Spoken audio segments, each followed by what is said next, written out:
Та бүхний энэ өглөөний амар амгалан айлтган мэдчилж, уул уурхайн салбарын 95 жилийн он хүрээнд зохион байгуулж буй нөхөө бодлогын зөвлөгөөнд оролцож байгаа уул уурхай хүнд үйлдвэрийн яамныхаа нэрийн өмнөөс болон хувьяасаа чин сэтгэлийн халуун мэдчилгээг илэрхийлж байна.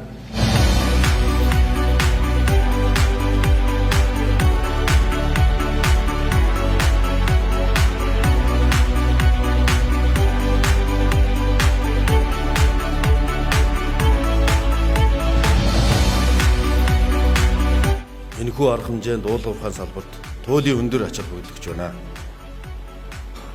Монгол улсын их хурл Монгол улсын доктортой хөгжлийн үзэл баримтлал 2030-ыг одоо батлан гаргасан багагүй хугацаа өнгөрч байна.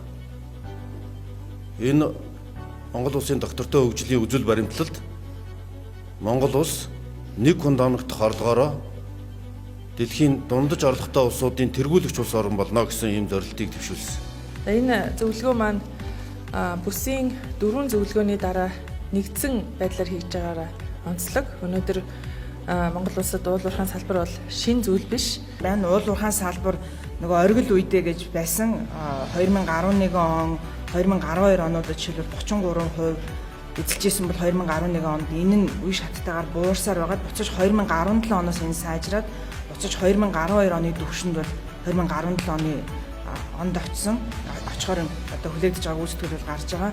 2018 онд энийг бол бид нэг 28 орчим хувьтай байна гэж харж байгаа.